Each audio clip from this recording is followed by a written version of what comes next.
Este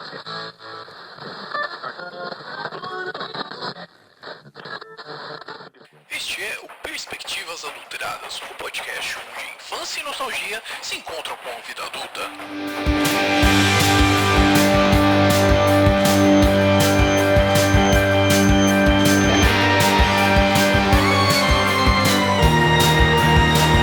Sejam bem-vindos a mais um episódio do Perspectivas Adulteradas. Aqui quem fala é o Miau e o único jogo que eu desenvolvi foi Forca no Python.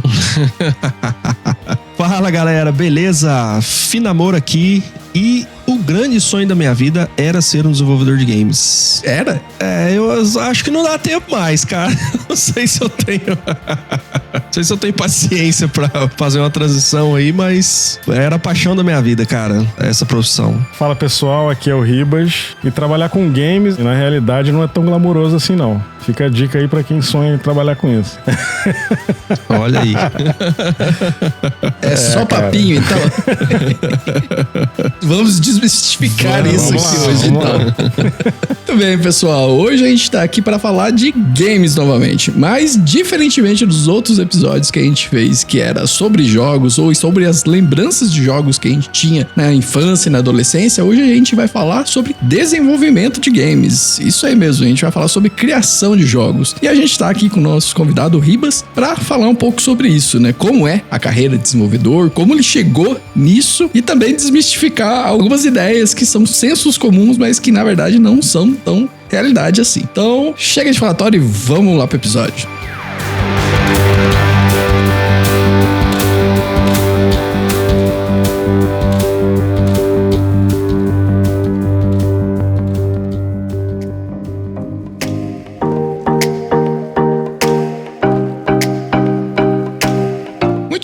Da gente começar, eu queria pedir pro Jack trazer uma contextualização, né? Porque foi o Jack que montou a pauta. Então, como que é essa questão do mercado de games, Jack, que você colocou?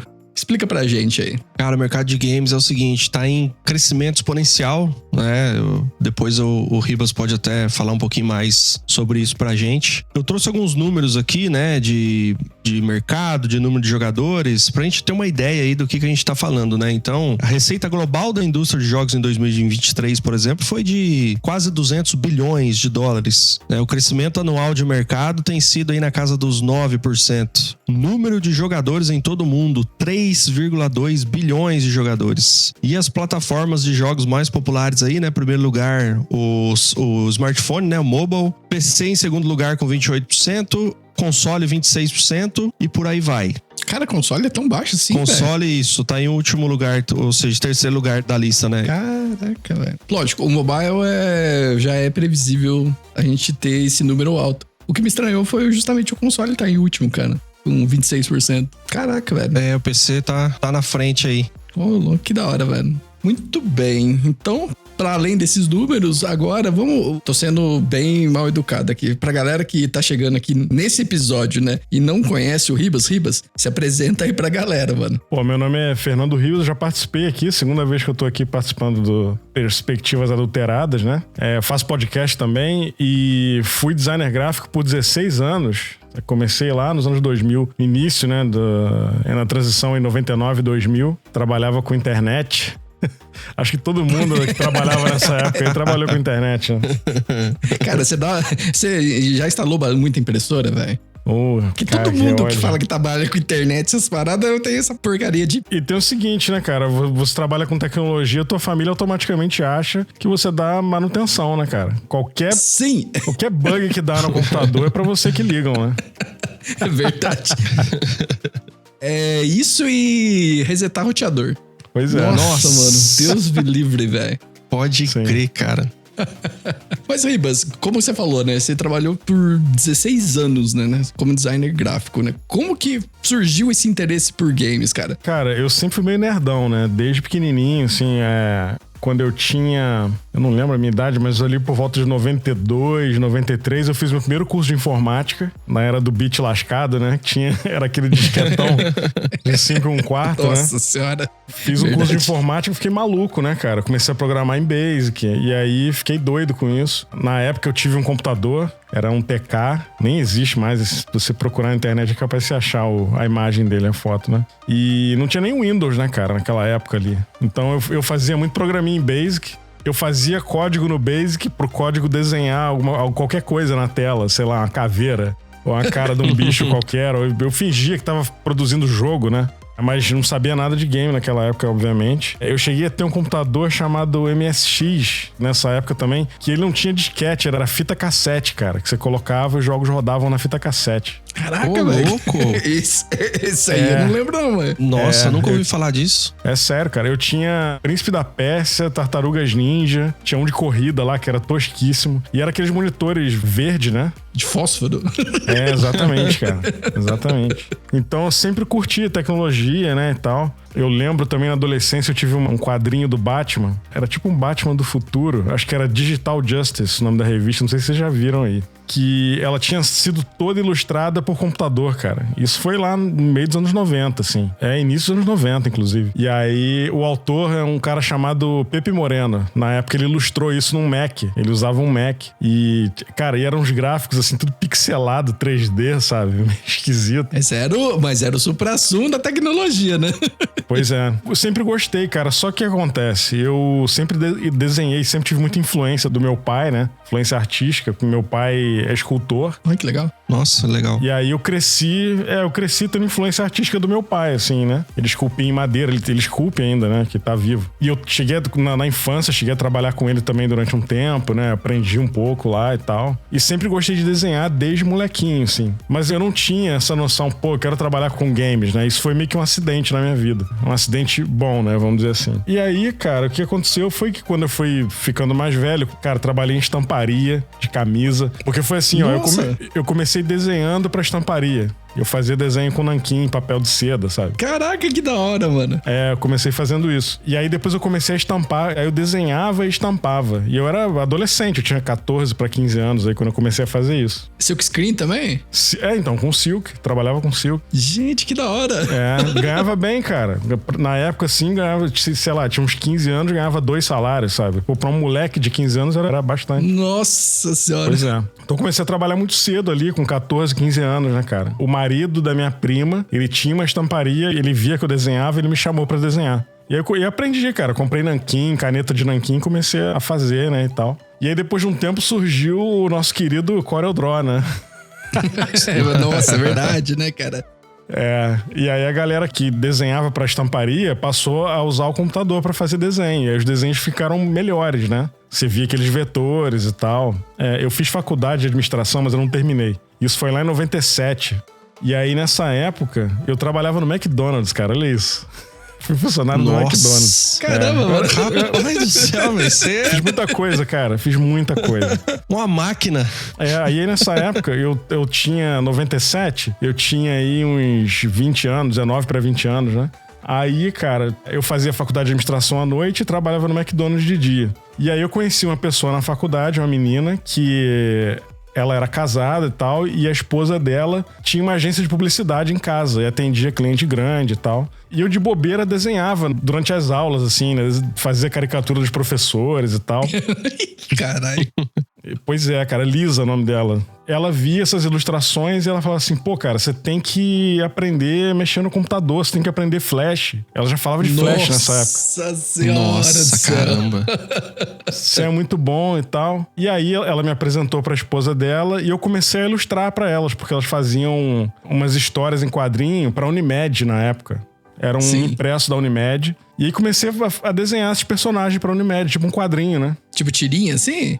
Eram as tirinhas, cara. E ela fazia o conteúdo lá e eu ilustrava. Só que eu não tinha computador nessa época. Então eu ilustrava à mão com nanquim e depois ela digitalizava. Caraca, velho, que trampo. Um trampo bizarro. E aí isso meio que foi o pontapé inicial, cara. Aí, tipo, uns 2 anos depois, eu consegui um computador emprestado com a minha madrinha. Minha madrinha ganhou um computador numa rifa, cara. Olha isso. Nossa.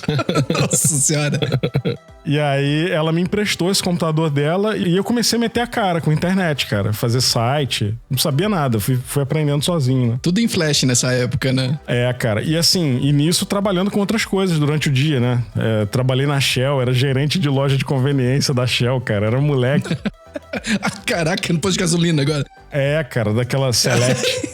Caraca, velho, que da hora. Cara. Só de curiosidade, Ribas, quantos anos você tem? Pô, pelas coisas que eu tô contando, deve ter uns 70, né, cara? Mas não.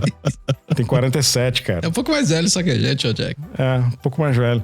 Mas eu fiz muita coisa, porque assim, é engraçado, porque quem me conhece hoje e não sabe do meu passado, fala assim, pô, esse cara aí é playboy mesmo, esse cara aí é privilegiado e tal. Ah, mas com todo mundo, né, cara? Aí.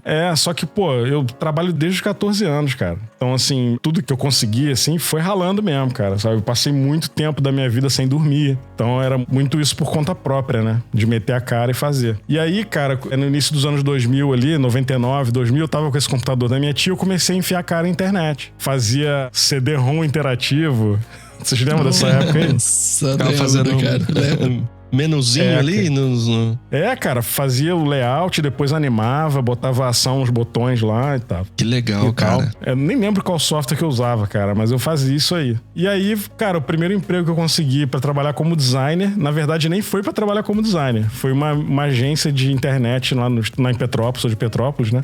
E aí os caras me contrataram, só que era pra vender banner num portal que eles tinham lá, cara. E aí eu ia nas lojas da Rua Tereza lá vendendo banner. E a galera nem entendia o que era isso direito ainda, né? Nossa, você tinha que explicar o que era a mídia pra depois vender, né? Praticamente. Pois né? é. E essa empresa já tinha um designer lá, trabalhando lá. Só que eu ficava enchendo o saco deles. Eu falava, cara, eu não sou vendedor, eu quero trabalhar com isso. Eu não dizia que eu tinha experiência porque eu não tinha, né? Mas eu dizia que eu tinha vontade de aprender Photoshop. Eu não sabia Photoshop nessa época. Mexia no Corel ali pra fazer o básico. E aí foi assim, né, cara? Aí me deram uma chance lá, parei de vender banner e comecei a fazer coisa lá. E aí esse outro designer que tinha lá meio que virou meu mentor, né?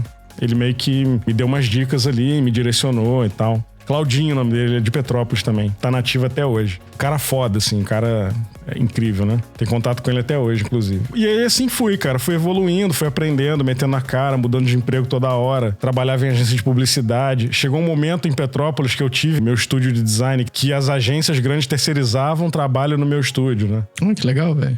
Cara. Então, eu sempre trabalhei muito, né, cara? E sempre, assim, por conta própria, aprendendo. Nunca fiz faculdade de design, né? Fui autodidata. Abandonei a faculdade de administração, inclusive, sei lá, no 5º período. Saí fora, porque não tinha nada a ver comigo. E assim fui, cara. Nossa, sensacional, cara, sua história. Sensacional. Cara, e aí em 2007 eu fui pro Rio, porque eu tinha plano de me mudar pro Rio de Janeiro em 2008. E aí eu consegui um emprego no Globo Esporte, só que era um emprego temporário na época do Pan-Americano, né? E aí um grande amigo meu tava trabalhando lá já, e ele me colocou lá e eu fui. Só que assim, eu ganhava, sei lá, R$800 em Petrópolis, fui pro Globo Esporte pra ganhar 2.000. Nossa, caramba. Não, a cabeça já explode, né? Porque mais que o dobro, né, do salário, né, cara? 100% de aumento. Pois é. E aí, só que essa vaga no Globo Esporte era temporária, né? Era pra 3 meses só durante o Pan-Americano. Eu falei, bom, cara, eu vou, e aí quando tiver acabando o contrato, eu vejo o que eu faço. Já é muito mais do que eu ganho aqui, eu vou guardando um dinheiro, depois eu tenho um tempo aí pra dar um respiro, né, e procurar outro emprego. E aí eu já vou ter uma experiência boa no currículo também pra conseguir outra coisa, né? Na pior das hipóteses, se não der certo, você já tem um puta currículo, né? Pois é. E aí quando faltava um mês pra vencer o meu contrato no Globo Esporte, né, na Globo.com, eu apliquei pra uma vaga num site chamado Bolsa de Mulher, que era lá no Rio. Era uma rede social feminina. Ai, eu acho que eu já ouvi falar sobre isso, velho. Já. E o escritório era em Ipanema e tal. E eu tava trabalhando na Barra, o Globo Esporte é na Barra. Mandei meu currículo lá, mandei meu portfólio e tal. Aí a CEO me respondeu no mesmo dia, falou assim, pô, tem a vaga aqui, mas eu acho que a vaga é muito júnior pra você. Aí ela perguntou, quanto que você ganha aí? Aí eu falei, pô, eu ganho 2.000. Ela, o que eu posso te oferecer é 1.200. E aí eu falei, pô, vou pegar, porque assim, é melhor ganhar 1.200 do que ficar sem emprego, né? Com certeza. Aí eu respondi, cara, aceitei. Falei, não é júnior pra mim não, eu tô disposto aí e tal. E aí, cara, um mês antes de acabar o meu contrato no Globo Esporte, eu já tava empregado, praticamente, né, nessa empresa. E aí acabou que eu fiquei lá 4 anos, cara, nessa empresa aí no Bolsa de Mulher. Isso foi em 2007 que eu entrei pra lá, finalzinho de 2007. Fiquei lá até 2011, cara, quase 5 anos fiquei trabalhando lá. E a empresa, eu vi a empresa crescer também, ela pulou de, sei lá, 12 funcionários pra quase 100, sabe, em um ano, assim. E aí meu salário foi aumentando também, então eu fui ficando lá. A merda é que no final desses 4, 5 anos, meu portfólio era todo rosa, né, cara? Já era o nicho do nicho ali, né? Pois é, cara. Eu saí de lá, apliquei pra uma agência de publicidade na Barra. O cara gostou do meu trabalho, só que falou, pô, velho, teu portfólio é todo rosa, tu não tem nada diferente aí, não. Louco. Sacanagem, né, mano? Aí eu tinha outros trabalhos lá, acabou que eu mandei pro cara, o cara gostou e me contratou, assim. Fiquei nessa agência. Era uma agência que tinha do lado da Praia da Barra, assim, era muito maneiro lá. O clima da agência era legal, né? Curti bastante trabalhar lá. Tive a sorte de trabalhar com um cara, Alan, o nome dele. Ele é do Sul, mas ele morava no Rio na época. O cara era um ninja do Photoshop, assim, cara. O cara era ele só mexia com atalho de teclado, era bizarro, assim. O cara nem encostava no mouse direito, né? É, cara, o cara era foda, assim. Então, o meu trabalho deu um upgrade absurdo trabalhando com esse cara. Depois que eu fui pra lá, né? Pra essa agência. E aí acabou, cara, que eu fiquei nessa agência 3 meses só. Porque eu fui chamado pra Globo depois. Fui trabalhar na Globo. Nossa, logo na sequência, então, praticamente, né? Pois é, pintou uma vaga na Globo, eu apliquei e fui, cara. Me chamaram, eu fui e eu morava em frente ao Projac, cara. Era tipo 5 minutos andando. Nossa, atravessava a rua, tava no trabalho. Pois é, cara. Aí fui pra Globo e fiquei. Caramba, velho, que da hora, velho.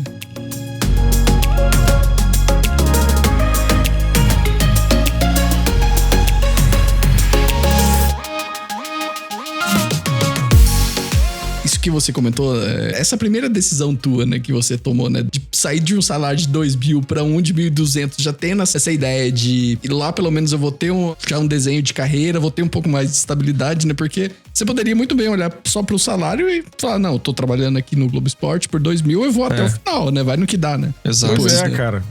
Às vezes você tem que dar um passinho pra trás, né, pra poder colher lá na frente também e tal. Isso é total verdade, cara. Nossa. É meio isso, né? Da hora. E na Globo, como é que foi, cara? Você trabalhou em um setor específico ou era assim, em geral? Cara, eu fui trabalhar no Projac na área de internet, de web, né? Quando foi em 2014, esse setor mudou de nome, virou o G-Show. Que aí era a parte de entretenimento lá do Projac. Hoje eu não sei como é que tá, mas era praticamente o portal da Globo que fala basicamente dos produtos ali de novela, reality. Sim. Então tudo que acontecia no Projac era notícia nesse portal e assim, o setor que eu trabalhava, que era de internet, virou isso depois. E aí a gente fazia, por exemplo, teve uma novela, quando eu entrei pra lá, tava passando aquela novela Fina Estampa. Ia começar a Fina Estampa. Então eu trabalhei nessa novela, trabalhei nos produtos de internet dessa novela. Aí, por exemplo, quando eu entrei, estavam produzindo um game da personagem principal, da Griselda, né? E aí eu cheguei a fazer alguma coisa pro game também, era game em Flash. Olha, que legal, velho. É, legal, cara. Fazia infográfico, às vezes fazia personagem e tal, era assim. Cara, foi legal, assim, a Globo... Eu não quero ficar falando mal da Globo aqui.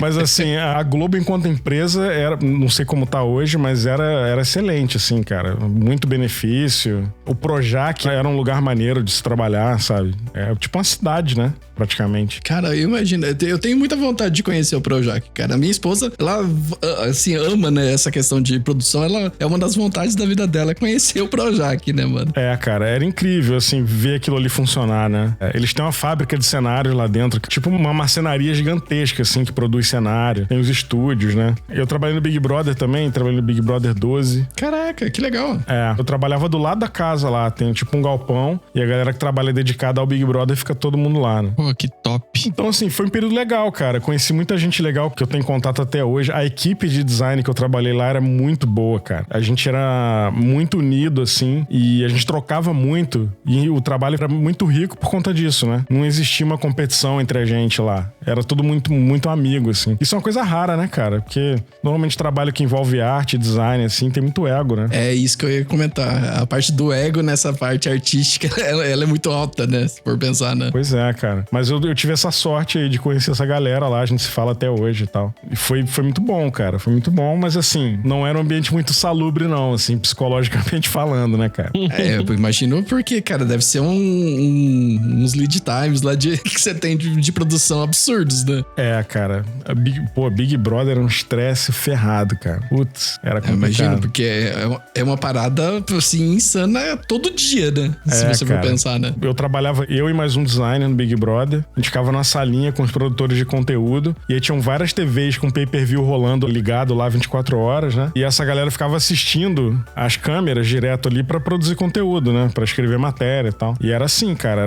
Era tenso. Era 24 horas, né? Obviamente, eu não trabalhava 24 horas porque o meu trabalho era mais planejado, assim. Mas a galera de conteúdo era direto, cara. Era direto. Nossa, é louco. Eu cheguei a ver o Russo lá, coitado. Lembra do Russo? Lembro. Ah, sim.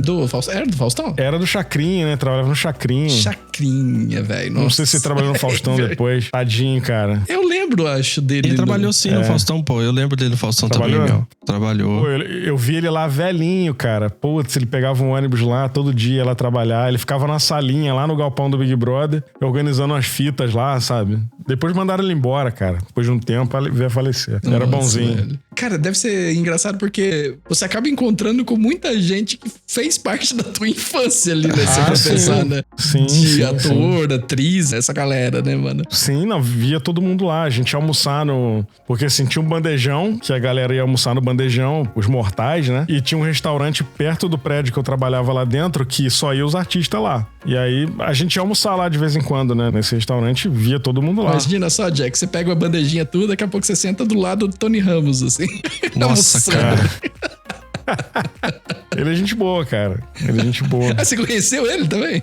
Assim. Conhecia sim, né, cara? Nunca troquei ideia. Eu fiz um trabalho do The Voice, quando começou o The Voice, né? Eu trabalhei no aplicativo do The Voice, eu e mais um outro designer que era da minha equipe lá, e a gente fez uma gravação direto com o elenco lá pro aplicativo, né? E a gente que dirigiu a gravação e tal, aí fui com a Cláudia Leite, o Daniel, Carlinhos Brown e o Lulu Santos, na época, né? Nossa. Carlinhos Brown é doidão daquele jeito lá mesmo? Cara. Ah, deve ser, né? Não deve ser diferente. Cara. Caraca, que legal. Os fotógrafos lá odiavam ele, porque ele não ia tirar foto, ele não parava quieto, cara. Imperativo. Nossa senhora. Que da hora. Mas era gente boa, gente boa. Cara, que da hora, mano. E aí, depois do The Voice, se teve algum outro trampo lá dentro, assim, mais diferente, assim? Ah, cara, trabalhei em várias novelas, né? Novela trocava direto, trabalhei em Malhação, fiz muita coisa pra Malhação, fiz Caldeirão do Hulk, fiz muita coisa, cara. Muita coisa. Era bizarro porque eu saía de lá pra ir pra casa, eu ia a pé pra casa, né? E às vezes eu esquecia de tirar o crachá do Projac, crachá da Globo, e aí sempre vinha alguém me abordar, cara. Alguém que tinha vindo, sei lá, do Nordeste querendo falar com o Luciano Huck. Não, caraca, velho. Tô há 5 dias viajando pra chegar aqui, queria ver o Luciano Huck, queria falar com ele. Meu filho é doente, preciso de ajuda. Era brabo, cara. Sim. Aí eu falava, Gente, me doido, desculpa, cara. eu não conheço, eu nem trabalho. Eu trabalho num setor pequenininho lá dentro, não tem contato. Realmente não tinha, né? O pessoal às vezes acha que conhece tudo, né? Que tem contato com todo mundo, né? Sim. Mas era meio triste, assim, cara. Nossa, imagino, né, cara?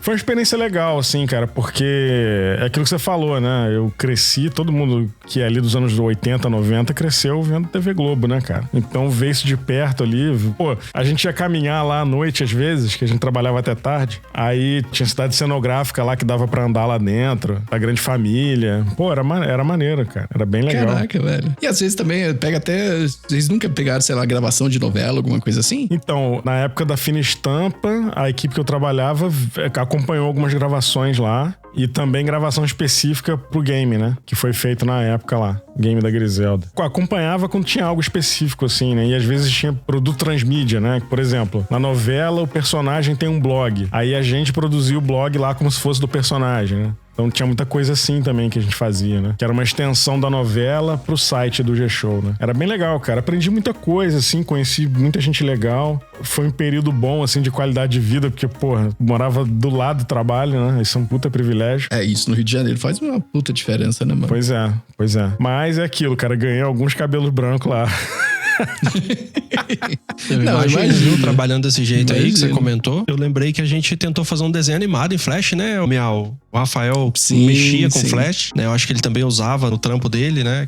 Ele já tava começando, né? Nessa área de design gráfico. Aí tivemos uma ideia doida aí de fazer um desenho animado e tava fazendo tudo em Flash. A trajetória do Ribas, até uma parte curiosa que eu achei da questão que ele comentou, né? De trabalhar com estamparia, todas essas paradas. Vocês também tinham isso, sim, sim. Na adolescência, né? De querer fazer essa parada, sim, né, exato.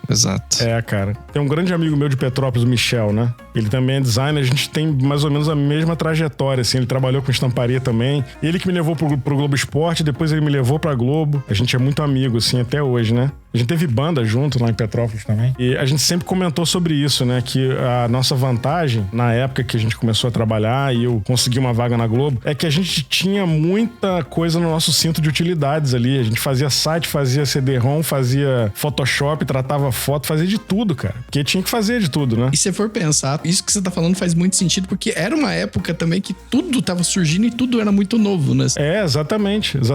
Você ter isso no teu cinto, né, de utilidades, meu, era uma puta mão na roda, né, mano? É, cara, fazia banner, fazia impresso, fazia campanha online, fazia de tudo, cara. A gente se virava. Então, quando a gente batia numa empresa grande assim, ou numa agência, o cara via que você sabia fazer de tudo assim, é prato cheio, né, cara? Eu não acho que é legal, mas assim, foi meio que o fluxo que a gente seguiu de vida, assim, né? Não tinha muito pra onde ir. Hoje a coisa acho que é mais setorizada, né? Você vai numa agência, tem um diretor de arte lá, o cara só faz impresso, não faz o online, né? Mas no início era assim, né? Então isso aí foi o ritmo aí que a gente teve que dançar. O que faz um game artist? Quais são as habilidades que você precisa para se tornar um? Na Globo, né, com a Fina Estampa, vocês já começaram a fazer esse desenvolvimento de games, né? Isso. A gente fazia muito gamezinho em Flash pro Big Brother, pras novelas e tal. Sempre tinha muita coisinha assim, né, que a gente produzia. E foi aí que surgiu esse estalo de trabalhar com isso? Não. O estalo foi o seguinte, cara. Eu não me pergunte o porquê, porque eu não sei, não tenho essa resposta. Mas eu sempre tive vontade de sair do Brasil. Desde molequinho. Eu não sei explicar o motivo, assim. E eu sempre quis sair do Brasil, cara. Morar fora, nem que fosse por um tempo, assim, né? Então, minha filha nasceu em 2014. Em setembro de 2014. E aí, quando ela nasceu, eu morava no Rio, né? Morava na Barra da Tijuca. Nem a Barra da Tijuca, é Jacarepaguá, né? Morava ali. Então, tinha muita questão da violência do Rio, né, cara? Eu e minha família de Petrópolis. Eu ia pra Petrópolis quase todo fim de semana. E aí, vinha a notícia de tiroteio na linha vermelha. Então, sempre tinha algo assim, né, cara? E aí, minha filha nasceu, me bateu um desespero, né, cara? Eu falei, pô, eu tenho que fazer alguma coisa, eu tenho que sair daqui, tenho que... Sei lá, não quero mais ficar aqui. E aí, tinha a questão da qualidade de vida também e tal, mas o motivo principal era, eu já tinha essa vontade de sair do Brasil, mas com a chegada da minha filha essa coisa meio que ganhou uma prioridade, né? E aí, uma amiga nossa da época, ela tinha ido embora para os Estados Unidos em 2008 e ela foi fazer au pair, foi trabalhar de babá, né? Com a família nos Estados Unidos, na Califórnia. E aí ela ficou lá, a bebê nasceu, ela cuidava dessa criança, né? E a menina foi crescendo e tal, e tipo, ela foi ficando lá com essa família. E eles meio que adotaram ela como da família mesmo, sabe? Esse casal americano lá que teve uma bebê. E ela foi ficando, terminou o período dela de au pair, que ela teoricamente teria que voltar pro Brasil, ela não poderia renovar mais. Tem um limite de tempo, né? Pra trabalhar como babá e tal. E aí, essa família pagou uma faculdade pra ela, cara. Pra ela poder continuar morando lá, nos Estados Unidos, e pegar um visto de estudante. E deram um carro pra ela, deram um Honda Civic pra ela, pagaram a faculdade dela, ela foi ficando. E aí, a menina foi crescendo e tal. Quando foi em 2012, ela foi pro Brasil. E aí, eu comentei, né? Minha filha não tinha nascido ainda, mas eu comentei com ela que eu tinha vontade de sair do Brasil. E aí, ela falou assim, pô, tu nunca pensou no Canadá, não? O Canadá é mais fácil pra emigrar e tal. Tem um casal de amigos que imigrou agora, estão indo morar em Vancouver. E aí, ela meio que plantou uma sementinha na minha cabeça ali, né, cara? Quando foi início de 2014, eu comecei a fazer trabalho freelance pra uma agência de publicidade daqui do Canadá, de Toronto. Eles entraram em contato comigo pelo Behance, era uma agência que era especializada em infográfico. Olha que legal. Aí eu comecei a trabalhar com eles, né, de freelance e tal, e aí isso já me deu uma esperança, pô, de repente eles conseguem ver um visto pra mim, né, alguma coisa assim e tal. E aí, cara, eu comecei a trabalhar pra eles, foi bom, porque eu comecei a praticar o meu inglês, né, eu falava com eles todo dia em inglês, por e-mail, às vezes ligação e tal. Eu nunca fiz curso de inglês, aprendi sozinho. Caraca, Ribas, meu Deus. Mas o homem é autodidata mesmo, Miau. Tudo o que ele faz aprende sozinho, cara. Meu Deus. Nossa, queria ser assim, viu? Quando eu crescer, eu quero ser assim, bicho. Aprendi inglês na marra, cara. Jogando videogame também, né, tal, mas aprendi meio que na marra, assim. E aí comecei a trabalhar pra essa agência lá de Toronto, fazendo infográfico e tal. Aí a minha filha nasceu e aí eu contratei uma empresa, eu paguei uma empresa de consultoria de imigração pra ver quais eram as opções ali. E aí eu já tinha falado com a agência, falei, pô, será que vocês conseguiriam patrocinar um visto e tal? Aí eles falaram assim, olha, procura um consultor de imigração, conversa com eles, pergunta o que dá pra ser feito, porque a gente não entende do processo, e aí fala com a gente e o que puder ser feito a gente faz. Aí eu fiz isso, né? Falei com a empresa de imigração pro Canadá. Cara, e foi um baldaço de água fria, né? Ela falou, ó, você não vai conseguir com visto de trabalho, você é designer gráfico, não tem demanda pra isso lá, demanda externa, né? Então o mercado lá é concorrido. Então pra essa empresa te contratar e patrocinar o teu visto de trabalho, ela vai ter que anunciar uma vaga no mercado durante 6 meses, vai ter que provar pro governo que não tem profissional pra atender a vaga, pra poder te levar pra lá. Então é uma complicação absurda. Aí eles me deram a opção de fazer faculdade no Canadá. Fala assim, pô, por que você não cogita fazer uma faculdade lá? Você escolhe o curso e aí, se você fizer um curso de 2 anos, você vai ganhar mais 2 anos de visto de trabalho. Com isso você vai ficando, você vai comprando tempo lá no Canadá até o ponto que você vai ter ponto suficiente pra aplicar pro Express Entry, que é o processo de imigração aqui. E aí isso foi em 2014. Isso foi em outubro de 2014, por aí. E aí eu fiquei, cara, de outubro de 2014 até início de 2016, guardando dinheiro, trabalhando pra caramba sem dormir, pra poder juntar fundos pra poder fazer isso, né, cara? E aí quando foi início de 2016, eu apliquei pro meu visto de estudo. Aliás, apliquei pro college lá em Toronto. E aí, cara, eu ia fazer, nem lembro que curso que eu ia fazer, cara, era uma coisa relacionada a design. Eu, até então não tinha pensado em games, né? Só que eu apliquei pra um college e o college não me respondeu e tal. Eu não sei se era curso de UI, de design de interface, né? Era alguma coisa assim. E aí o college não me respondeu e aí a agência que tava me assessorando na época falou assim, pô, olha só, tem esse college aqui, que a gente trabalha também, e eles respondem muito rápido, e tem um curso aqui muito bom de games. Você tem interesse em games? O cara me ofereceu, né? Gente do céu, cara. E aí eu pensei e falei, cara, eu não aguento mais trabalhar com design. E aí, pô, eu gosto de videogame. É uma parada que eu sempre quis fazer. Então acho que eu vou aproveitar e vou fazer essa mudança aí. Aí eu troquei o curso e apliquei pro outro college, pro curso de Game Art e Design. E aí eu entrei no site lá, vi lá o trabalho dos alunos e tal. E aí eu tive que preparar um portfólio pra mandar pra eles, né? Você aplica, eles te aceitam dependendo do teu portfólio. Os cursos que tem a ver com arte, você tem que mandar o teu trabalho pra lá. Mesmo que seja trabalho de estudante, né? Aí, cara, juntei um monte de coisa, juntei as melhores peças que eu tinha, meu Behance, e mandei pra eles lá. Eu fiz um PDFzão, tipo um e-book, né? Apliquei, cara, me responderam em menos de uma semana, assim, me aceitaram. Fui aceito no college. Gente, caraca, velho. Nossa, sensacional, cara. Muito legal. Eu tenho visto que o Canadá, ele oferece muitos incentivos fiscais e financeiros pra indústria de jogos, né, Fernando? É muito forte aí nisso, né, cara? Sim, sim. A maioria das empresas de game, de animação e cinema tem um fundo do governo, das províncias, que bota dinheiro nessas empresas e aí parte do salário dos funcionários é pago por esse fundo. Entendi. Que legal. Então, por exemplo, eu tô aqui no Quebec. Se eu arrumar um emprego em Ontário, na minha área de games, por exemplo, parte do meu salário vai ser pago pela província. Então, teoricamente, eu tenho que mudar pra lá. Entendi. Porque o dinheiro precisa voltar pra província, em forma de imposto, né? Tem essas limitações. Na época da pandemia, eles deram uma afrouxada um pouco nisso, por conta do trabalho remoto e tudo. Mas ainda tem essa regra. Se eu arrumar um emprego em Vancouver, provavelmente eu vou ter que me mudar pra Vancouver. Porque eu vou precisar pagar imposto lá, né? Tem um jogo que eu gosto muito, cara, que é o Warframe. E ele é da Digital Extreme, né?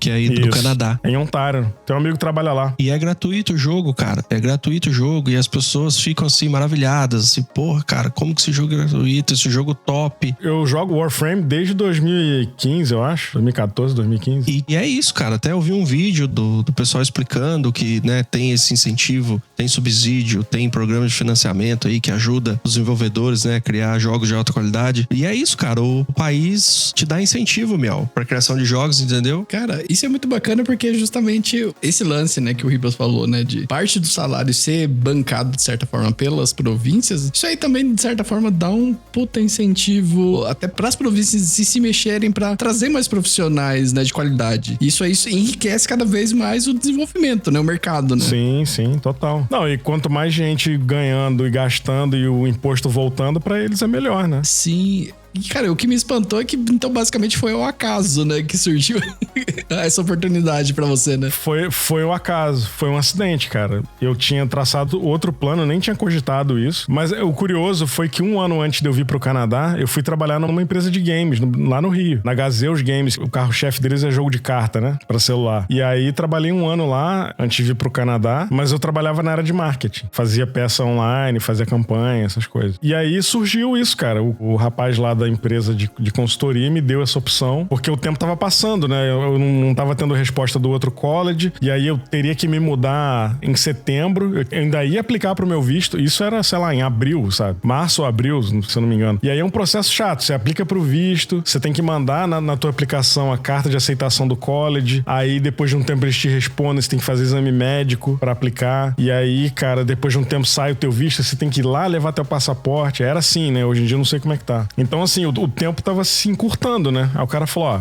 a gente tá ficando sem tempo aqui, vamos ter que tomar uma decisão. Você tem essa opção aqui, ó. Aí o cara me deu a opção, eu falei, pô, é isso. E eu pensei, pô, já que eu tô saindo do país, né? Tô largando tudo aqui praticamente. Eu já vou virar a chave, né? Vou virar a chave aqui, já tô velho, mas, cara, vamos lá, vamos embora, né? É velho nada, que isso. Cara. Mas você tava com quantos anos na época? Quando eu cheguei no Canadá, eu tinha 39, cara. 39? Tô com 47, tinha acabado de fazer 39. Gente, é uma virada muito doida, meu, se for pensar, né? Porque... eu tenho 39. Cara. Pois é, tinha tua idade.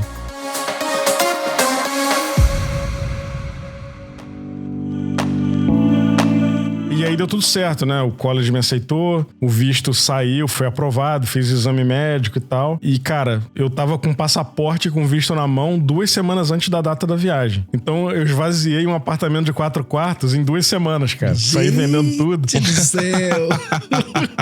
Parecia que eu tava fugindo do Brasil, cara. Foi meio doideira, assim, né? Minha filha não tinha nem 2 anos na época, cara. Velho. Foi bem tenso. Eu tinha um carro que era 0 praticamente, que eu comprei em 2014. Nessa época, meu carro ia fazer 2 anos ainda, né? Esse carro, eu vendi ele e quando eu vim embora pro Canadá, eu larguei ele no aeroporto, cara, pra pessoa ir lá buscar. Tipo, ó, eu deixei a chave em cima da roda direita da frente. Mandei o Belchior, cara. Caraca, mandei o Belchior. mano. Imigrar é um reset na tua vida bizarro, né, cara? Eu nunca tinha vindo aqui no Canadá, então eu desembarquei no aeroporto lá em Toronto com 4 malas e uma criança no colo, nem né, cara? a turismo, nem nada você tinha, assim... Nunca tinha vindo aqui, cara, nada. Do Zero. céu. Tinha ido pros Estados Unidos, né, e tal. No início, a gente ficou um tempo no Airbnb, né? Eu era casado na época. Depois, isso foi em finalzinho de agosto. Cheguei aqui dia 30 de agosto. E aí, quando foi em novembro, a gente mudou pra um apartamento alugado, né? Que era mais ou menos próximo do college ali e tal. Foi uma fase boa, assim, ter voltado a estudar, né, cara? Eu fiquei 2 anos estudando no college. Primeiro dia foi meio bizarro, que teve um aluno lá que perguntou se eu era professor.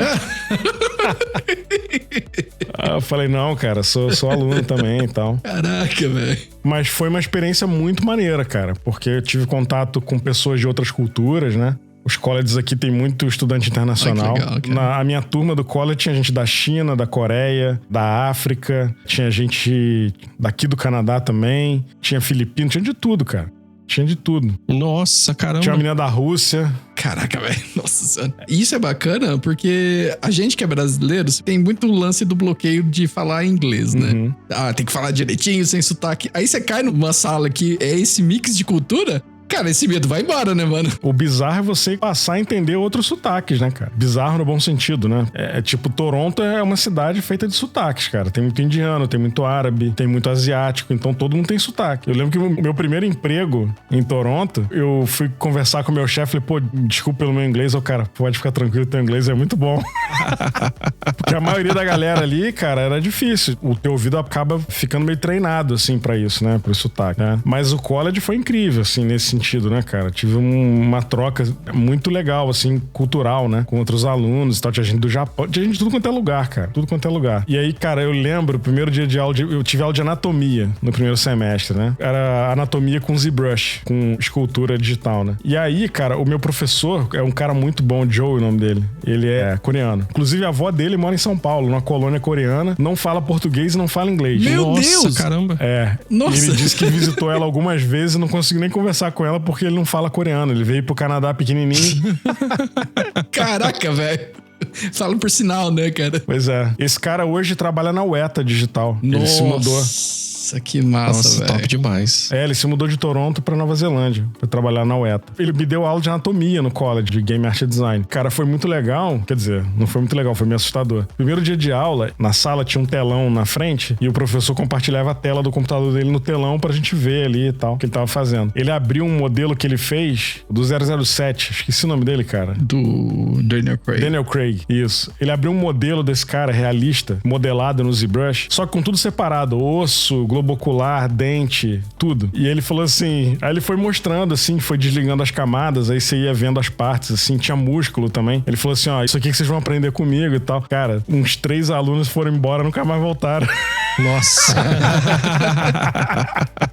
Eu fico imaginando, não sei se vocês lembram daquele filme Homem Invisível lá com o Kevin Bacon lá. Lembro, pô. Sim, sim. Que acho que o efeito foi justamente isso, né? Você desliga a pele, fica só os músculos, depois vai sair. É tipo isso. Mas a galera ficou com medo da dificuldade, né? De fazer aquilo ali, né? Eu imagino que deve ser uma coisa insana, né, mano? Pois é. E aí foi muito legal, cara. Assim, foi um perrengue absurdo, porque o college aqui é muito intenso, a faculdade aqui é muito intensa. Então você tem muito trabalho pra fazer em casa. Cara, eu praticamente virava à noite quase todo dia, porque era um fluxo absurdo de trabalho pra fazer. O último semestre foi tranquilo, porque não tinha aula praticamente. No último semestre, você trabalhava nos projetos finais só. E aí, no meu caso, eu tinha que fazer um environment, tinha que fazer um cenário e tinha que fazer um personagem. E aí, o quarto semestre foi só isso praticamente. Aí você ia na college pra ter feedback, né, dos professores e aí apresentar o trabalho final. Tinha gente que fazia field placement também, né, que é o estágio. E eu tive sorte de trabalhar na empresa de um professor, um cara que foi um professor lá, o Gavin. Eu até tenho contato com ele até hoje. Um cara talentosíssimo. Ele me deu aula de perspectiva e... que mais? Teve algum outro, não sei se foi composição, acho que foi perspectiva e composição. Esse cara é ilustrador, cara. Ele desenvolve game também. O cara é um monstro, assim. Ele trabalhou naquela animação da Disney, Gravity Falls. Não sei se vocês conhecem. Sim. É, ele fez concept de uns personagens dessa animação da Disney. Ai, que legal, velho. O cara é um absurdo. E novinho ele, cara. Hoje ele deve estar com uns 37 por aí. Cara novo. Na época ele era bem mais novo que eu, né? Então, aí tive aula com um cara também que era da Ubisoft. Ele era desenvolvedor de level designer, mas ele era, assim, tipo gerente, assim, da galera que fazia level lá, que fazia cenário, né? Cara, absurdo o trabalho do cara também. Então eu tive o privilégio de ter aula com esses caras aí, né? A faculdade aqui pra mim foi muito isso, né? Foi essa questão do networking, desse né, contato, cara? né? É, porque se você parar pra pensar o que eu aprendi ali, eu poderia aprender vendo o vídeo do YouTube, né? Praticamente. Sim, só que ter contato com esses profissionais, né, cara? É, então, esses caras te trazem a visão do mercado, né, cara? Você passa a conhecer o cara ali, se você for um bom aluno. Quando você se forma, você já tem moral pra chegar pro cara e pedir pra te indicar pra uma vaga. Tem muito disso, né, cara? Rola uma competição muito acirrada entre os alunos, de mostrar trabalho bem feito, né, e tal. Você acabou de comentar, né, sobre essa questão de ter essa diferença de idades dentro desse college seu. E aí você alia isso com essa competição, né, que de certa forma existe mesmo por mostrar trabalho. Cara, como que você lidou com isso? Porque, como você falou, né, você já começou um pouco mais velho. E às vezes você chega aí e, poxa, chega uma galera mó nova, né, mano? E ainda tem esse lance da competição, como é que foi? Então, cara,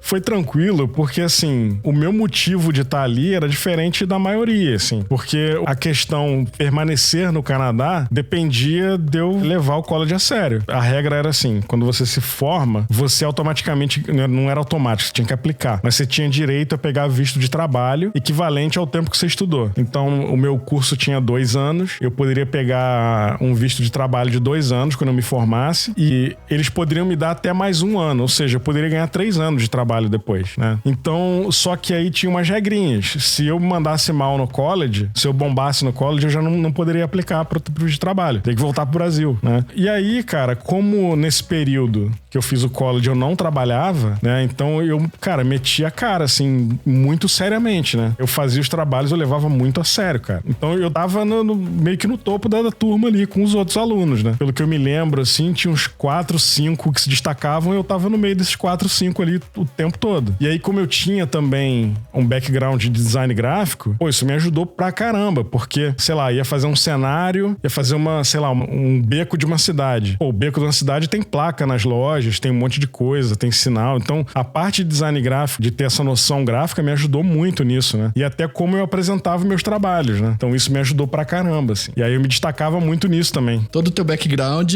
você foi moldando isso pra realidade ali, porque provavelmente tinha uma galera muito mais nova que não teve a mesma experiência que você teve no decorrer desses anos, né? Não, e pô, tinha molecada que tava lá, moleque de 19, 20 anos, mais novo, até 18, né? Sim. Chegava lá, dormia na aula, não tava nem aí, né? O pai tá pagando faculdade. Era assim. Nossa, uma oportunidade dessa, né, bicho? Pois é, mas assim, eram poucos que faziam isso, não era todo mundo não, porque a maioria era estudante internacional, né? Então, eu tinha que mostrar a cara ali, né? E eu também já tava pensando na questão de pedir ajuda pros professores a conseguir emprego depois. Então, por exemplo, o cara passava um trabalho, eu dava o meu melhor e às vezes fazia além, sabe? Mostrava pro cara que eu tava ali pra fazer e tal. E aí com isso você vai ganhando contexto com os caras, né, cara? Então isso conta muito, assim, muito. E aí você tem que pensar o seguinte, você vai se formar ali, né? Você vai sair, todo mundo tá se formando contigo ali junto, né? Então, é uma galera que tá fora do college também procurando emprego. Não tem emprego pra todo mundo, né? Então você não tem jeito, você tem que se destacar. A média de nota aqui, eles chamam de GPA,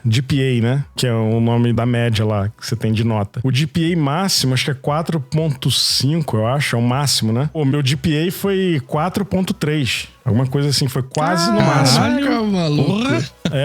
Eu me formei com honras, né, cara? Nossa senhora, que história foda, Ribas. Que história foda. Caraca, mano. Eu só não me formei com honras por causa do maldito... Cara, agora é o momento comédia. Lá vai.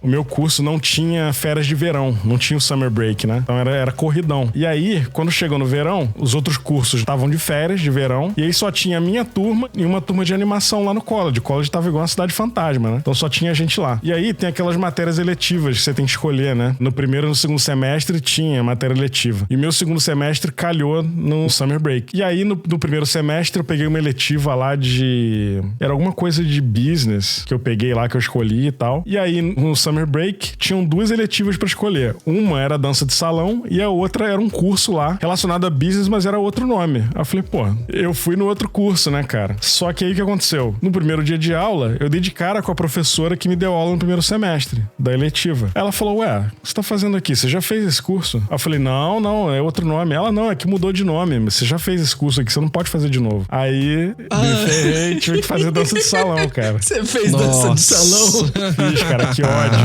Que ódio, meu irmão. Morria por dentro toda terça-feira de manhã. Que estilo de dança de salão, assim? É que eu também não entendo, né? Era swing, era bachata, sei lá. Meu Deus, que da hora, velho. Nossa senhora.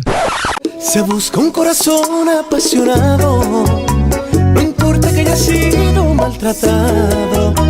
Se busca un corazón que necesite, igual que yo, sentirse un poquitito enamorado. Nossa, meu irmão, caraca, foi um período lapidante. Imagino. Ah, que da hora. Cara. Putz, nossa, agora nem de lembrar, cara. E aí, cara, eu, meio que cagava pra aula assim, e aí por conta dessa aula maldita, meu GPA caiu 0.2 pontos. Senão eu teria chegado no máximo, cara. Imagina, você se formar com honras e ainda ser um dançarino de dança de salão. Putz, grilo, meu irmão. Caraca. Que da hora. Que raiva, cara, que raiva. Cara, e o professor era um babaca, cara. Nossa, meu Deus do céu. Tinha uma menina na aula dele lá que ela dançava bem e você via que ela gostava de dançar. No final do curso, parece que o professor arrancou a alma dela de tão babaca que ele era, cara. Caraca, credo. É tipo aquele maestro do Whiplash lá? É, tipo isso, cara. Era tipo isso.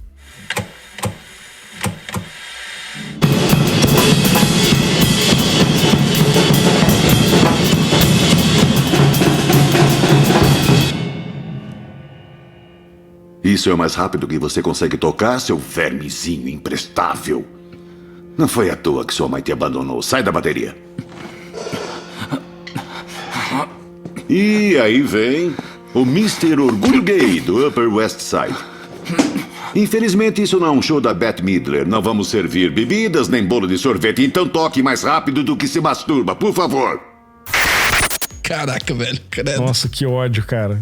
Teve um dia que eu mandei real pra ele lá. Falei, ó, eu não tenho perspectiva de ser dançarino, eu não gosto de dança. Eu tô aqui obrigado. Eu não gosto de você. Isso eu não falei. Falei, ó, o meu objetivo é trabalhar com 3D. Isso aqui não tem nada a ver com a minha carreira. Então, olha só, não vou me dedicar à sua aula. Eu tenho outros trabalhos pra fazer. E o cara levava mega a sério a aula, sacou? Era mó escroto, cara. Gente do céu. Como se todo mundo fosse sair bailarino bolshoi de lá, né? É, cara, era nesse nível aí. Aí, mandei essa real pra ele aí, ele... Não, pode ficar tranquilo, você vai passar. Só que eu passei com a nota mínima, né? No mínimo do Da mínimo mãe. ali, raspando, né? Que ódio, cara. Que ódio desse cara. Caraca, Nossa, velho. eu imagino, Nossa. cara. Nossa. Ele soltava umas frases ótimas durante as aulas. Ele era meio babaca, meio machistão, sacou? A gente fez uma imagem com a foto dele com essas frases dele. Tem isso guardado em algum lugar aqui. Que da hora. Nossa. Cara, que loucura, mano. É. Nossa. O que faz um game artist? Quais são as habilidades que você precisa para se tornar um?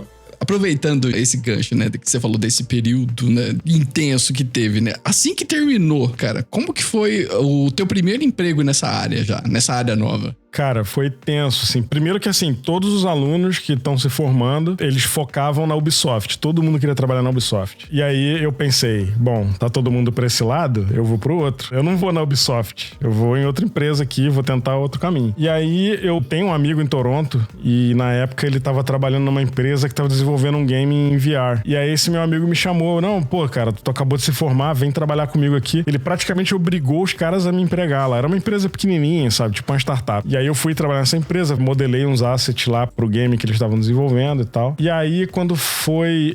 antes disso, no meu último semestre da faculdade, teve um evento lá que eles chamaram pessoas do mercado de trabalho das empresas. Tinha gente da Digital Extremes, tinha gente da Ubisoft, tinha gente da Gameloft, várias empresas grandes. Você tinha que produzir um portfólio, apresentar pra eles com seu currículo e eles te entrevistavam, essa galera. Mas era uma entrevista falsa, só pra você ver como é que você tá se portando numa entrevista, né, e tal. Entender como é que funciona o mercado. Exato. Legal. Se você passasse na entrevista, eles te davam um contratinho, ó, você foi contratado e tal. Mas era tudo fake, não tinha... Caraca, velho. É. Deve ser uma sensação estranha, né? De felicidade e frustração, né? É uma felicidade falsa, né? Porra, mas passei no quê, né? Pois é. E aí eu participei desse processo, fiz entrevista com várias empresas lá e eu fui contratado por 3 empresas, né? Isso foi no último semestre. E aí uma delas foi a Gameloft. E aí no final do evento, a pessoa que era do RH da Gameloft, que fazia a contratação, ela veio falar comigo. Falou assim, olha, gostei muito de você, teu trabalho é muito bom, tem tudo a ver com o que a gente faz lá na Gameloft. Você não quer fazer um teste não, real? Fiquei maluco, né? Falei, pô, quero. Só que eu pensei, pô...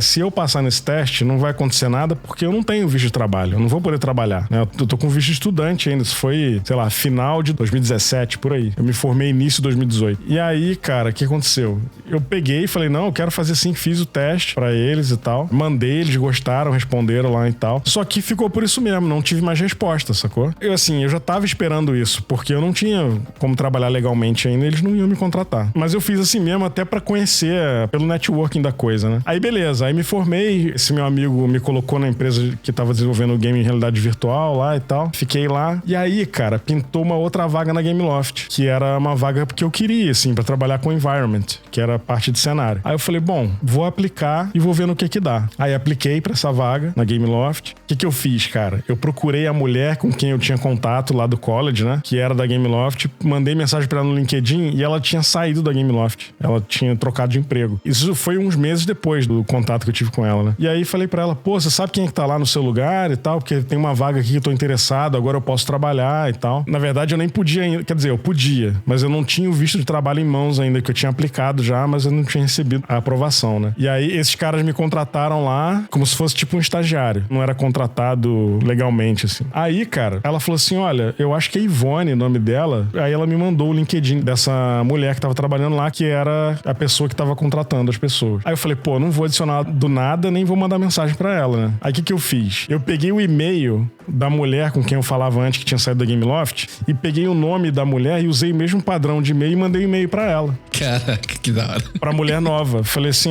fulana, meu nome é Fernando e tal, eu fiz um teste pra Gameloft Loft, na época que eu tava no college. Tá aqui em anexo até pra você ver. Tem essa vaga aqui que tá no LinkedIn, na Game Loft. Eu tô muito interessado. Gostaria muito de trabalhar aí. Gosto muito do trabalho de vocês. Mostrei interesse, né? Cara, ela me respondeu no mesmo dia, assim. Ela falou assim, pô, legal, mas esse teste que você fez aí não vai valer. Você vai ter que fazer outro. Tem problema? Eu falei, não tem problema nenhum e tal. Aí peguei o teste pra fazer e fiz 2 entrevistas e aí fui contratado, cara. Pela Game Loft. Foi meu primeiro emprego de verdade, né? Caraca, Nossa, velho, top que da hora. demais, cara. Pois é, eu saí da empresa que meu amigo me colocou. Umas 3 semanas depois, os caras ficaram putos lá que eu saí e tal. Mas aí, foda-se, né, velho? Ah, mas vida que segue. O mercado é assim, né, mano? Foda-se. O meu amigo falou, não, cara, tu tem que ir. Vai e tal. Aí eu fui contratado pela Game Loft. Pô, foi aquela alegria, né? Porque meu último dia no college foi em janeiro, meados de janeiro. Em março eu comecei a trabalhar e, cara, eu levei negativa em várias vagas que eu apliquei. Inclusive de design. Porque eu tinha que trabalhar, não podia ficar sem trabalhar. E aí, várias vagas de design me disseram não. Ah, não, porque você tá 2 anos sem trabalhar com design, você tá defasado. Era isso, né? Nossa, cara. Aí é a pior coisa que tem, né, velho? Pois é. Apliquei pra algumas empresas de game também, fiz teste, então eu já tava entrando no desespero máximo, assim. E aí, quando foi em março, finalzinho de março, comecei a trabalhar na empresa de VR com esse meu amigo. Quando foi início de abril, eu apliquei pra Game Loft. Final de abril, já tava sendo contratado pela Game Loft. Então, fiquei pouquíssimo tempo lá nessa empresa. E aí, comecei na Game Loft, eu lembro até o dia 7 de maio de 2018. Comecei a trabalhar lá. Foi muito maneiro, assim, né? Que é uma empresa grande, conhecida também. Fui contratado pra trabalhar num game da Lego, na época. Nossa, assim, de cara, velho. De cara. Nossa, que da hora, mano. E era um game que tava em pré-produção, então fiquei 2 anos trabalhando nesse game, o game lançou, e aí depois eu fui trabalhar num jogo da Disney, porque aí como a produção desacelerou, né, já tava tudo praticamente pronto, aí me colocaram num jogo da Disney, que era o Disney Magic Kingdoms. Fiquei um tempinho nesse jogo também. Aí fiz coisa de Star Wars, fiz um monte de coisa lá. Caraca, que da hora, Nossa, velho. sensacional, velho. Você tá doido. E eu ouvindo você falar aqui, cara, eu acho que é a vida que eu sempre sonhei em ter, cara. E tu tá vivendo aí no Canadá.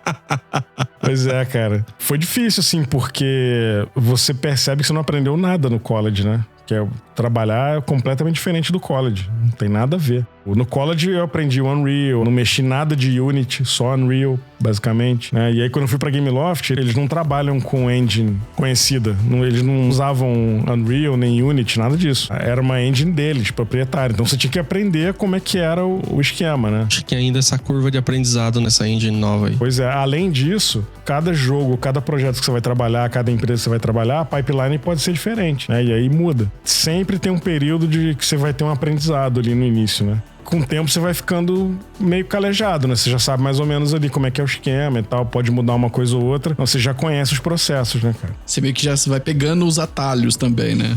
Pois é. E aí o jogo da Lego foi muito maneiro porque tinha um technical artist na equipe. Eles desenvolviam umas ferramentas pra gente construir os cenários de Lego como se estivesse montando Lego na vida real mesmo. Nossa, que legal, velho. Cara, o cara fez uma ferramenta que spawnava as pecinhas de Lego de acordo com o código que você colocava na ferramenta lá. Que legal. Cada peça tem um código, né? Uhum. Você vai comprar Lego avulso, você usa esse código e tem a paleta de cores também. Então, foi uma experiência muito maneira, assim, cara. Caraca, velho, que da hora, mano. Foi bem Nossa, legal. sensacional demais.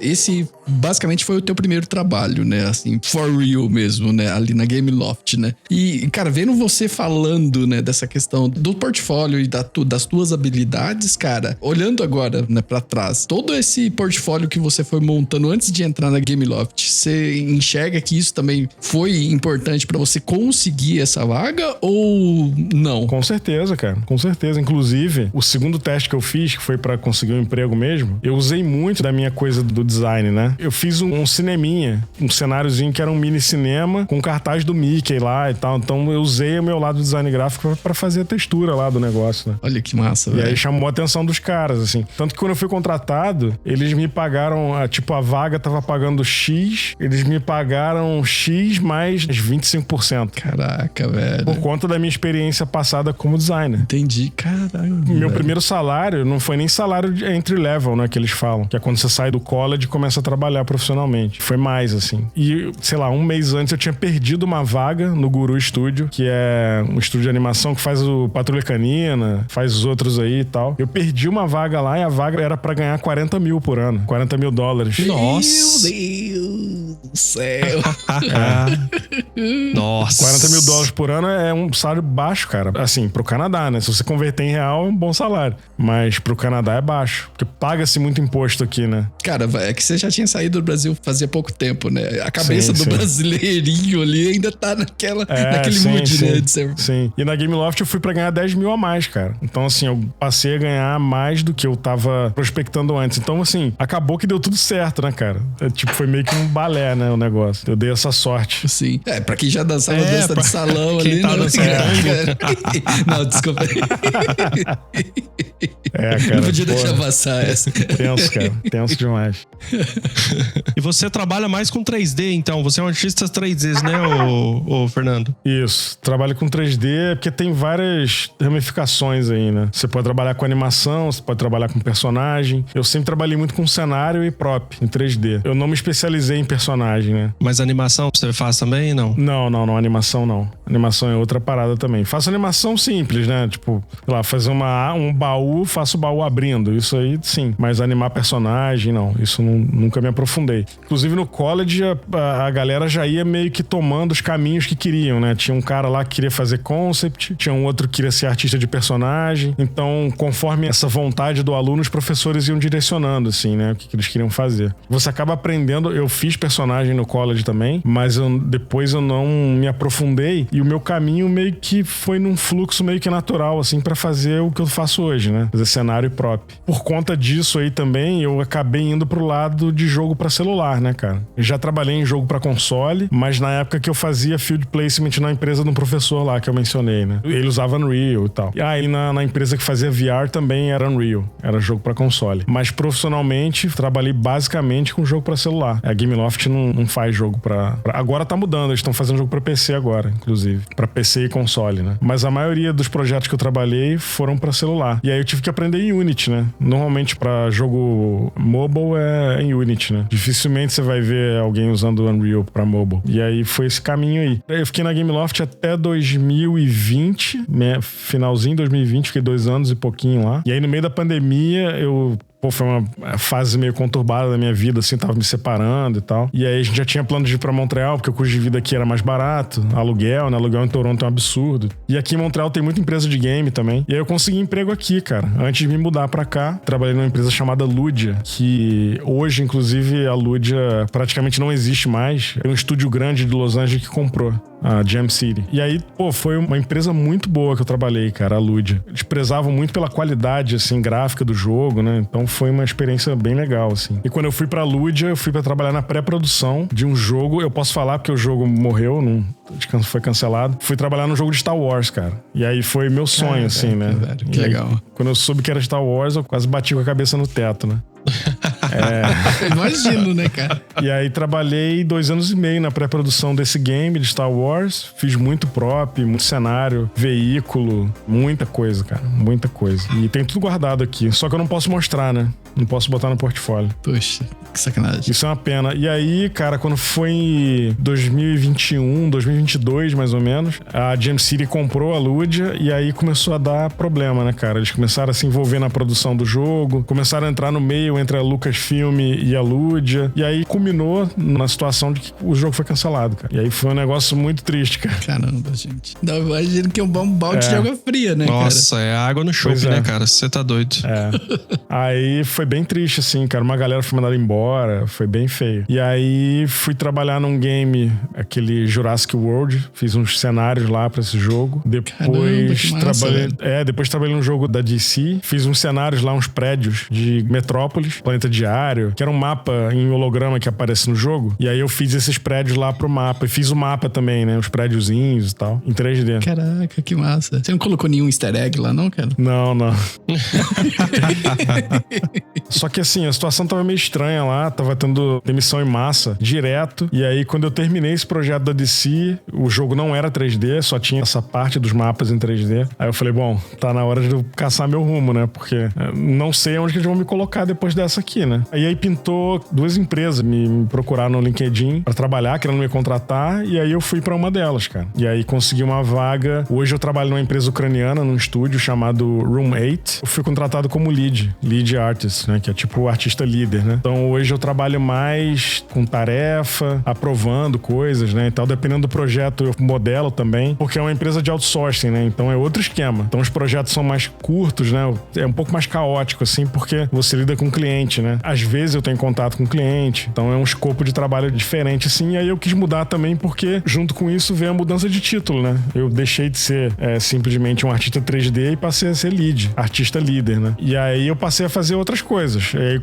comecei a mexer com personagem, aprovo concept, né? E aí eu olho praticamente todo o escopo do projeto relacionado à parte gráfica, né? Por exemplo, a gente vai começar um projeto novo, aí eu desenvolvo, assim, documentação de pipeline, o guia visual do projeto, que o projeto vai seguir, né? O tal do DDD, né? Que é a parte de direção artística, né? E é isso, assim, aí eu trabalho totalmente remoto. Desde a pandemia eu trabalho remoto, né? Agora, então, que eu trabalho para uma empresa da Ucrânia, continua remoto por conta disso, né? Aí tem gente lá na Ucrânia, tem gente no Brasil, tem gente aqui no Canadá, é bem espalhado, assim. E aí foi isso, aí eu saí e, cara, foi engraçado porque logo depois que eu fui contratado, um mês depois que eu fui contratado por essa empresa da Ucrânia, a Ludia teve demissão em massa de novo e nessa certamente eu ia, cara. Nossa, cara. Olha as decisões, né, cara? Então, cara, tá tudo conectado, né, cara? Tudo apitou bonito ali.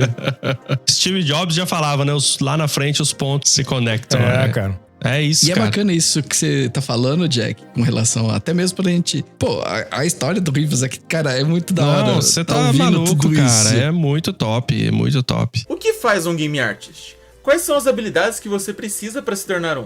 Mas, ô Ribas, teve algum ponto, assim, dessa carreira tua, já no Canadá, que bateu aquela sensação de desespero, de falar, não, cara, eu não sirvo pra isso aqui, aquela síndrome do impostor de falar, não, os caras vão descobrir que eu sou uma fraude. Você teve algum momento assim, na tua carreira aí? Pô, cara, todo dia, né, cara? Todo dia. Todo dia.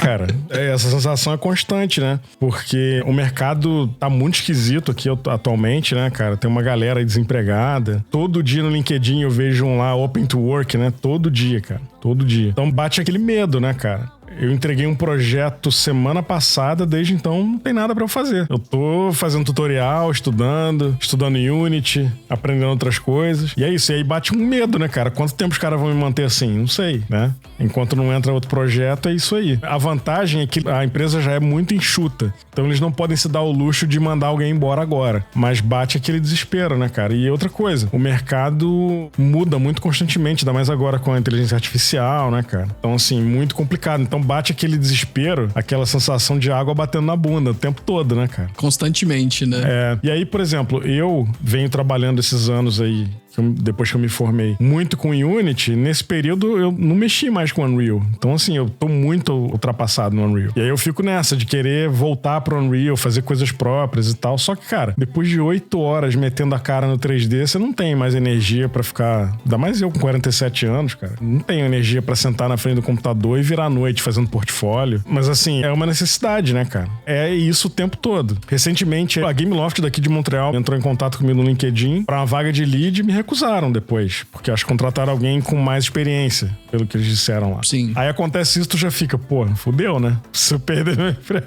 Caraca, velho. Só que eu tenho pouca experiência como lead, né? Tenho 1 ano, tem nem 2 anos ainda, então faz parte, né, cara? Então o mercado tá cada vez mais competitivo, né? Então tem aquele medo, né, de você... Não é nem medo, né? Mas tem aquela necessidade de você tentar se atualizar o tempo todo.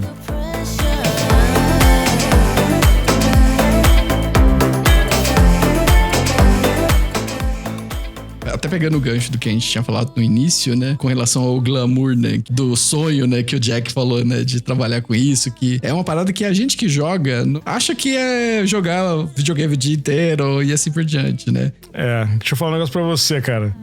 Quando você começa a trabalhar com game, você para de jogar. Você não tem mais saco pra jogar no videogame. Cara, eu ia falar isso, porque eu comecei a fazer o curso de Unreal e eu gosto muito de jogar videogame. E assim, eu tô deixando a jogatina de lado. Uma porque eu tô trabalhando bastante agora, né, no meu emprego. E outra porque quando eu tô em casa, assim, às vezes vou jogar. Não, mas eu queria aprender isso aqui agora. Pô, tô na aula lá, tô no curso. O próximo tópico eu já quero aprender, já quero acelerar meu aprendizado. E aí o videogame fica de lado e você só fica ali estudando programação, estudando modelagem 3D, entendeu? E é bem isso mesmo, você para de jogar videogame, literalmente. Tipo, você trabalhar no McDonald's e em casa tu janta hambúrguer. Né?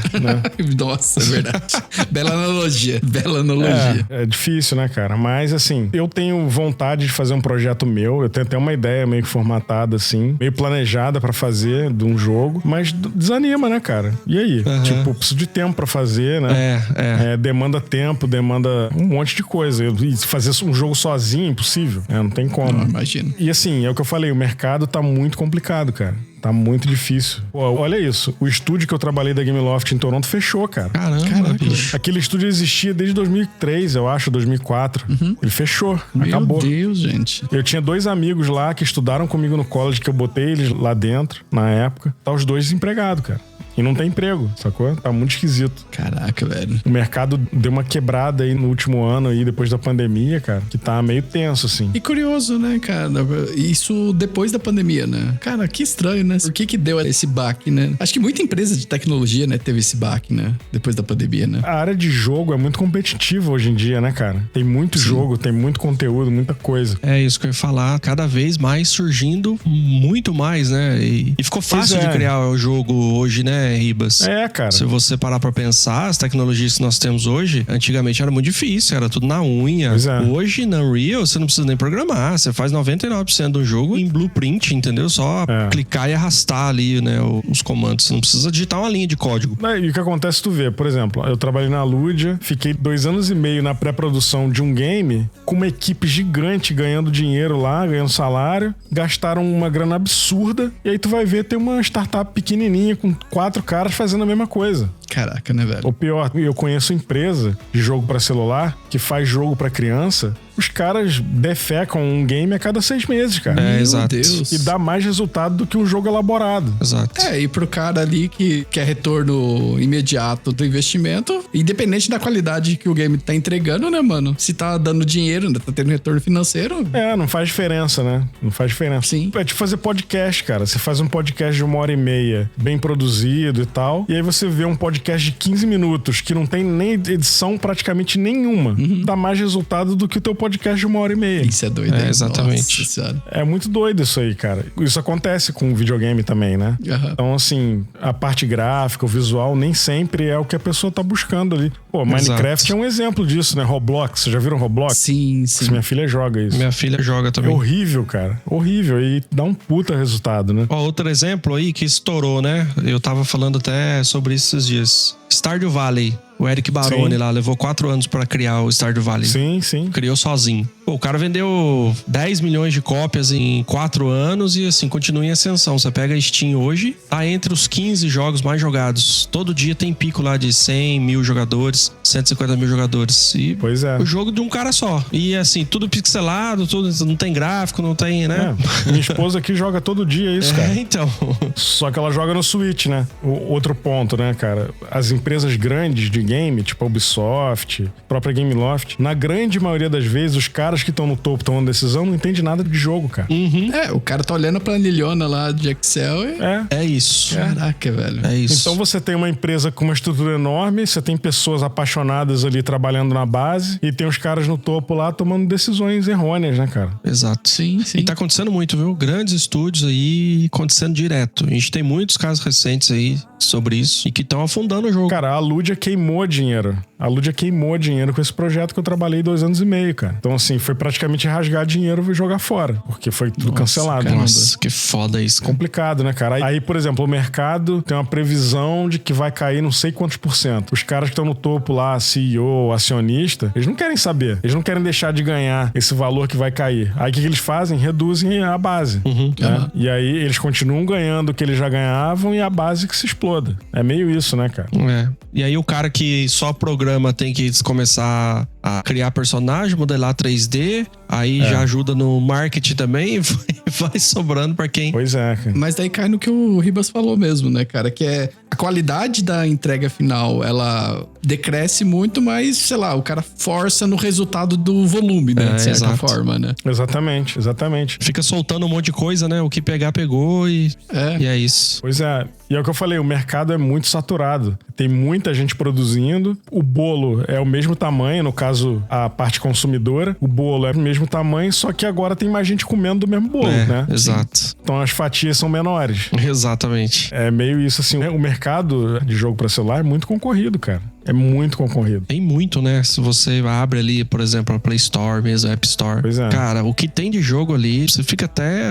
Putz, vou jogar o que agora? Tem você até desiste, 1 milhão de opções. Você até desiste. Pois é. O próprio jogo da Lego que eu trabalhei foi cancelado, cara. Desligaram os servidores porque não flopou. Nossa, gente, que doideira. O jogo era de graça, não tinha anúncio, só que num determinado ponto você tinha que pagar pra poder evoluir. E era caríssimo, assim. É tipo aquele freemium, né? Freemium, exatamente. E era caríssimo. Resultado, ninguém quis gastar dinheiro naquele jogo.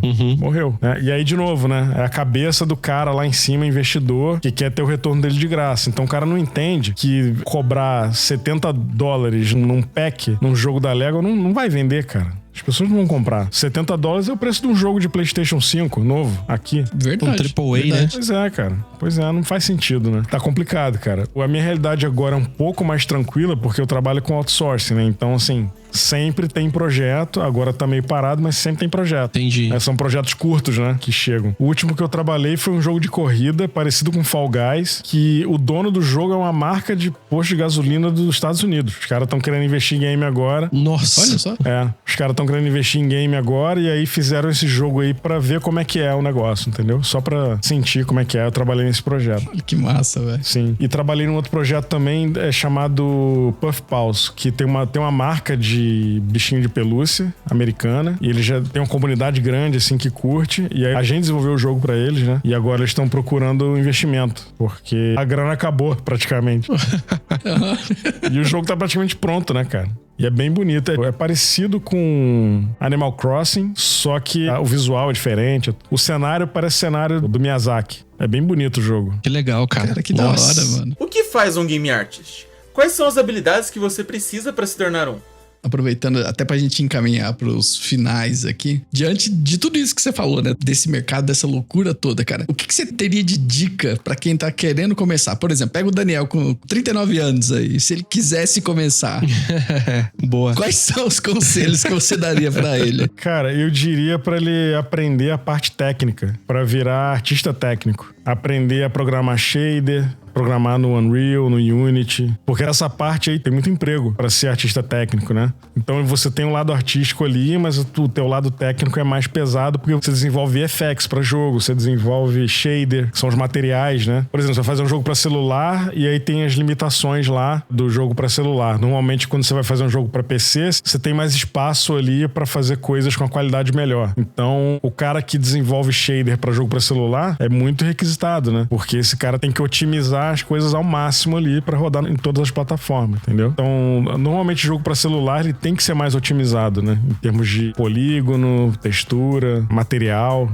Tem muita demanda para isso. Eu indicaria a aprender essa parte do Unreal fortemente e a parte técnica, que eu acho que é a maior demanda hoje, assim, a meu ver. O cara que entra no mercado hoje só como artista 3D tá meio morto, assim, eu acho. Você tem que ter um pouco mais aí desse lado. Eu sempre fui muito desse lado mais técnico também, sempre gostei de programação, né? O Miau sabe aí, a gente até já trocou figurinha sobre isso no passado lá, quando a gente programava em VBA, no Excel. E, cara, eu acho que eu sou uma negação, assim, de criatividade pra ser um artista 3D, sabe? sabe? Eu realmente gosto dessa parte de programação. Então, o curso que eu tô fazendo de Unreal, eu fico pegando assets prontos na internet e jogando lá pra eu ficar programando, entendeu? Então... Sim. Cara, eu não sei se eu seria um bom artista 3D, não, cara. O artista 3D, normalmente você não precisa criar nada, né? Assim, você tá trabalhando numa empresa, vai chegar um concept na tua mão que você vai traduzir pro 3D, é meio isso, Entendi. Se for empresa menor, aí pode ser que você faça o concept meio que... Tem que criar. Enquanto modela, você vai conceber o negócio ali. Mas no geral, você vai receber uma arte concept, né, pra fazer. Mas essa parte técnica aí, eu diria que seria o foco, assim, seria o ideal. Aprender a fazer material também no Substance Designer, que tem muita demanda também. Então acho que isso é legal, assim. E é o que eu falei, se o cara entrar no mercado hoje só como artista 3D, como eu entrei há 6 anos atrás, eu acho meio perigoso, cara. E outra coisa, aprende o Blender. Pra quem quer começar com 3D hoje. É isso que eu ia perguntar, cara. Qual software que você usa pra fazer modelagem? É o Blender mesmo? Eu sempre usei muito o 3D Max pra fazer cenário, o ZBrush pra personagem, a Maya eu usei em algum momento também pra fazer retopologia e tudo, mas nunca usei pra modelar. Sei usar, mas nunca usei muito. Mas eu diria pra não perder tempo com esses programas aí, porque o Blender tem tudo nele. Ele tem um ZBrush dentro dele. Você não precisa do ZBrush, né? Ele tem essa parte de modelagem igual do ZBrush. Não é igual, é mais simplificado, mas dá pra fazer a mesma coisa, cara. É uma ferramenta. E outra coisa, não se apeguem a ferramentas, né? Ter a cabeça aberta pra aprender ferramenta nova é fundamental, cara. Até porque tá tudo mudando hoje em dia, tudo tá virando assinatura. É tipo, hoje a galera que trabalha com web, trabalha com interface, não usa mais Photoshop. É o Figma, a ferramenta que roda no browser, né? Então é importante não se apegar a software. E aí eu indico o Blender, porque o Blender é de graça, primeiro ponto, você não vai gastar nada, você baixa aí de graça. Tem atualização constante, tem ferramenta que a comunidade desenvolve, que muitas delas são de graça, inclusive. Tem ferramenta paga também, que é baratinho. É um software completo, cara. Você pode fazer praticamente tudo nele. Desde animação, VFX, modelagem orgânica, tudo. Então eu diria para focar no Blender, no Unreal, na parte mais técnica de desenvolvimento de shader. Isso é o que eu indico, assim, pra quem quer começar hoje. E hoje em dia, se for pensar, até mesmo em recursos de aprendizado, né, cara? Você tem hoje um leque bem grande também, né? Assim, de facilidades, né? Se você for comparar com, sei lá, 10 anos atrás, né, mano? Sim.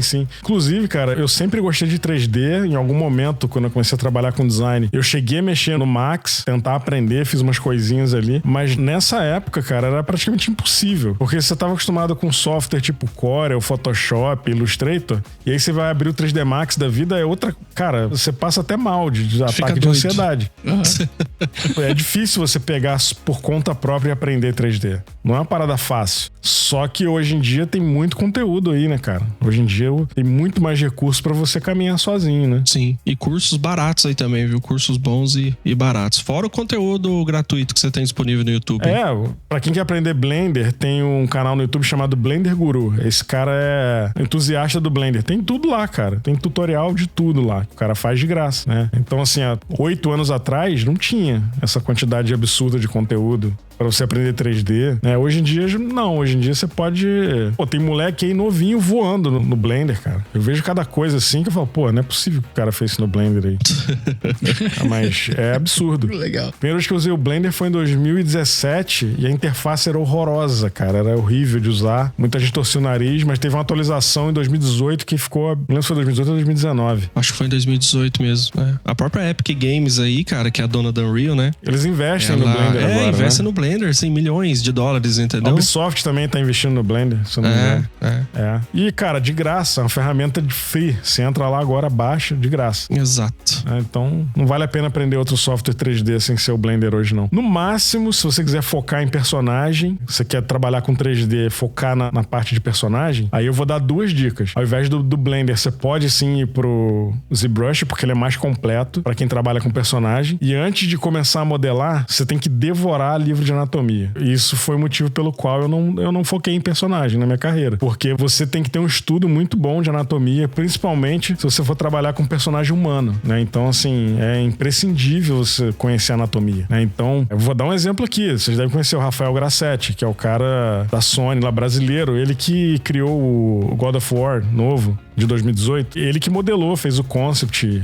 O cara é um monstro, assim. Só que é um cara que ele devorou livro de anatomia. Ele é mestre em anatomia. Então, assim, coloca a anatomia em primeiro lugar, assim, se você quer trabalhar com personagem. Essa é a dica que eu deixo aí.